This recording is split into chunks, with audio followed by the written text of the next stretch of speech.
그 약을 먹는 도중에 뭐 술을 막 음주를 한다든지, 발기가 됐으니까 테스트 해본다고 성관계를 하는 사람도 있어요. 그런 사람들이 염증이 생기는 거예요. 안녕하십니까. 남성의용 원장 전문의 김도영입니다.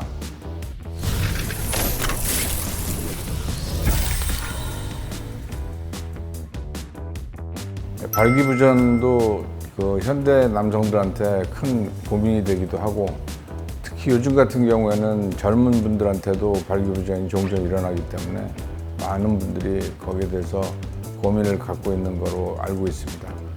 병원에 오시면은 시민성 같은 경우에는 일시적인 그 약물 치료 등으로도 자신감을 갖고 다시 정상적인 성기능을 유지할 수 있도록 도와드리고, 또 그렇지 않은 경우는 그 원인 질병이 있다든지 그러면 그 치료부터 시작해서 뭐 약물뿐만 아니라 고주파 치료 등으로 인해서 물리치료 방식으로 조직을 부드럽게 해서 발기 기능을 향상시키는 치료부터 마지막에 이것저것 다 모든 방법을 동원해도 안 됐을 경우에는 수술 치료까지 모든 게 가능하게 되어 있기 때문에 과거와는 다르게 발기부전은 지금은 크게 일상생활을 방해하는 큰 요소가 되지는 않는다고 보고 있습니다.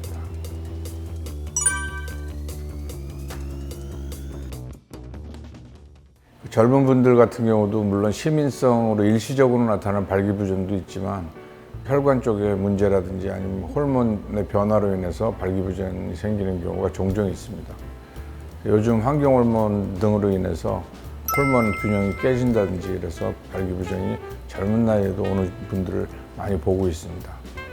젊은 나이에 발기부전이 올 경우에 사회생활 경험도 없는 상태에서 그런 경우에 굉장히 자신감도 떨어지고 불안한 마음으로 집에서 혼자 고민하시는 분들도 많을 겁니다. 근데 그런 것보다는 병원에 오셔서 구체적으로 필요한 검사들을 받으시고 거기에 대한 해결책을 같이 고민하는 것이 오히려 현명하다고 저는 그렇게 생각하고 있습니다.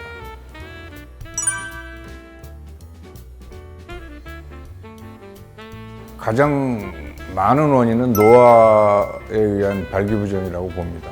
모든 남성들이 70세 정도가 되면 거의 100%에 가까운 발기부전 환자들이 되는 거로 그렇게 보고 있습니다. 그래서 그 발기부전의 원인은 그 노화가 가장 많은 원인이지만 또 그 이외에도 당뇨라든지 고혈압 같은 그런 혈관의 변화가 생기는 질환을 갖고 계신 분들은 발기부전이 좀 더 오는 속도가 빠르고 좀 더 심한 상태의 그 발기부전을 경험하게 되는 분이 많습니다.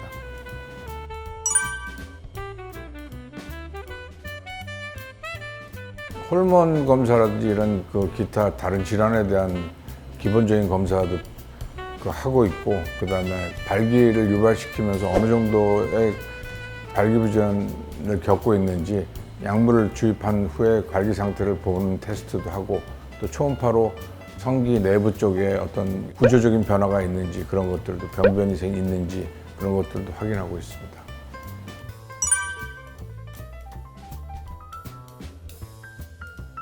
약물이 두 종류가 있습니다. 우리가 보통 알고 있는 비아그라든지 시알리스 계통, 뭐 그런 계통의 먹는 약을 통해서 발기를 유지시키는 그런 약물도 있고, 그것뿐만 아니라 주사제를 음경에 직접 주입해서 하는 그런 발기 치료도 있습니다.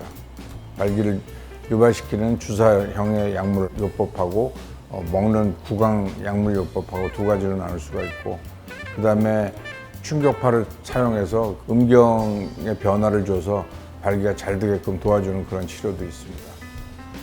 그리고 그 최종적으로 모든 치료를 해서도 발기가 안 될 경우에는 발기 보형물 삽입 수술을 통해서 발기가 가능하게끔 도와드릴 수 있습니다.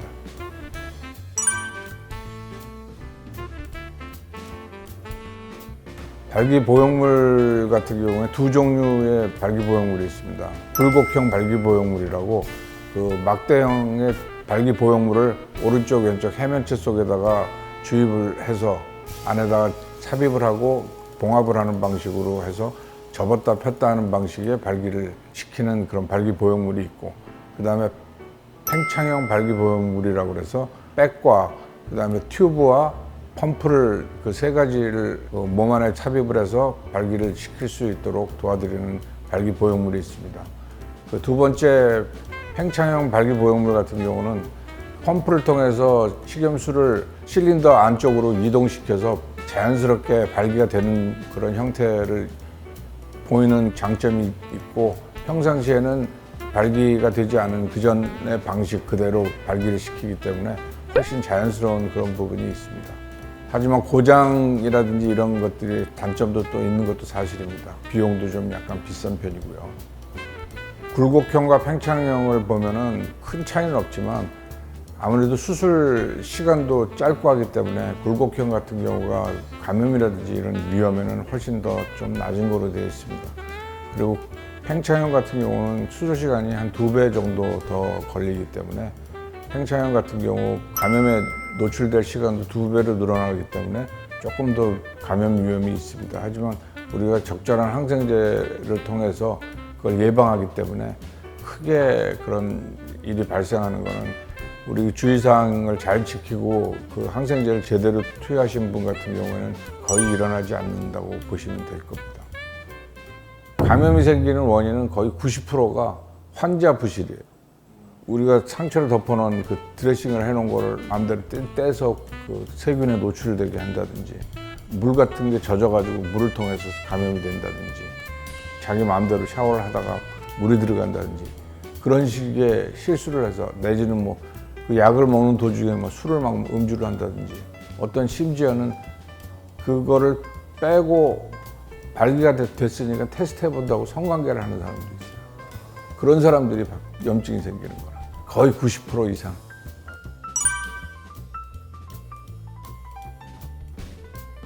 발기 보형물 같은 경우에는 팽창형보다는 굴곡형을 수술하는 경우가 훨씬 더 많습니다.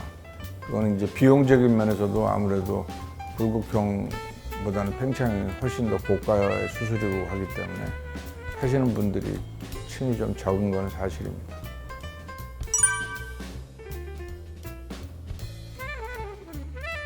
의심해 볼 만한. 발기 부전은 갑자기 오는 건데. 발기 부전은, 아니, 그거는 뭐 좀 적절한 질문은 아닌 것 같아요.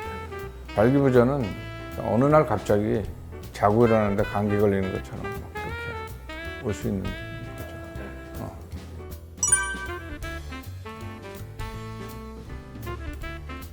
수술 말고 다른 방법으로는 충격파를 하는 기구가 우리 병원 같은 경우는 이제 3가지 기구를 갖추고 있고, 적절하게 조합을 해서 그 치료를 하고 있습니다. 그리고 또 PRF라고 운동성과 그 감각을 증가시키는 그런 치료 장비가 또 있습니다.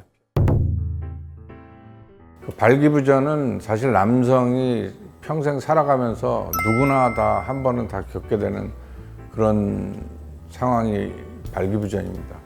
그게 일찍 올 수도 있고 늦게 올 수도 있지만 크게 당황하지 말고, 요즘 같은 경우에 나이가 90이 돼서도 성관계가 가능하게 만들 수 있는 의료 혜택을 보는 시대에 여러분들이 살고 계시기 때문에 병원에 오셔서 상의를 하시면은 언제든지 해결할 수 있기 때문에 너무 고민하실 필요 없습니다.